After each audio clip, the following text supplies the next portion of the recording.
세금계산서 처리 판매 메뉴에 대해 알아보겠습니다.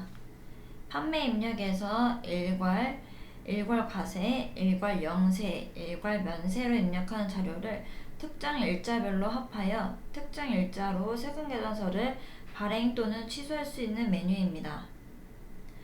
세금계산서 처리한 데이터는 전표 전송을 통해 회계 모듈의 메인 매출 전표 입력 메뉴에 반영되며 해당 자료에 대한 분계 작업까지 할 수 있으며 하단 결제 유형에 따라 채권이 발생할 수도 있습니다. 회계 모듈로 전송된 데이터는 부가가치세 신고 관련 메뉴, 세금계산서 합계표 등 및 각종 원장, 재무제표에 반영이 됩니다. 입력 방법에 대해 알아보겠습니다. 세금계산서 발행 대상이 되는 판매 입력 자료에 해당 기간을 입력합니다. 입력된 기간 내에 자료는 판매 입력에서 일괄 입력한 데이터를 불러오며 기간의 마지막 날짜가 세금계산서 발행 일자가 됩니다. 유형은 일괄 과세, 일괄 면세, 일괄 영세 등 세금계산서 유형을 선택을 합니다. 전년도 미처리한 내역까지 처리하고 싶다고 하면 전년도 미처리 내역을 여로 설정을 합니다. 거래처는 세금계산서 발행 대상 거래처를 입력을 합니다. 거래처란에 커서가 있을 때 엔터를 치면 거래처부터 마지막 거래처까지 자동 조회가 됩니다. 또는 F2번 코드 도움을 클릭하여 검색할 수 있습니다. 입력 조건에 따라 데이터가 조회가 되며 좌측에 조회되는 거래처에 해당되는 거래 내역을 선택을 합니다.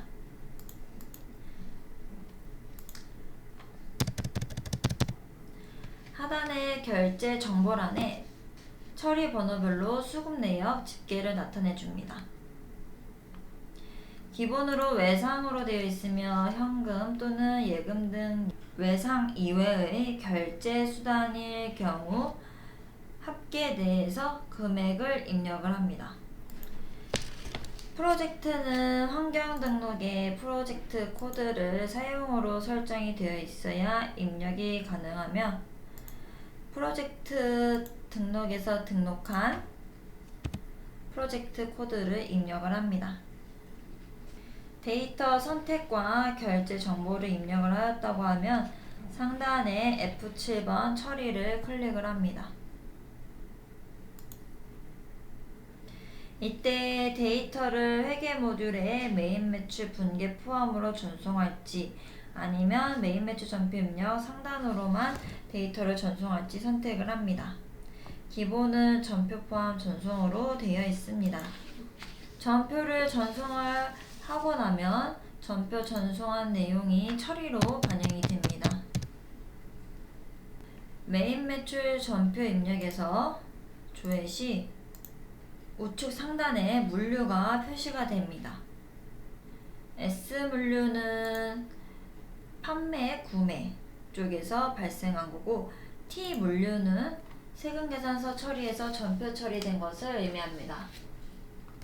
처리 탭 조회 방법은 처리 탭에서 조회하고자 하는 세금계산서 처리한 일자를 입력을 한 후 미처리 탭과 마찬가지로 세금계산서 유형을 선택을 합니다. 거래처는 세금계산서 발행 대상 거래처를 입력을 하며 거래처란에 커서 있을 때 엔터를 치면 첫 거래처부터 마지막 거래처까지 자동 조회가 됩니다. F2번 코드 도움을 클릭하여 검색을 할 수도 있습니다. 입력 조건에 따라 데이터가 조회가 되며 세금계산서 처리한 내용을 조회할 수 있습니다. 처리 후 취소 방법을 알아보겠습니다. 처리 취소할 거래처의 데이터를 우측에서 선택을 합니다. 상단에 F7번 취소 버튼을 클릭합니다.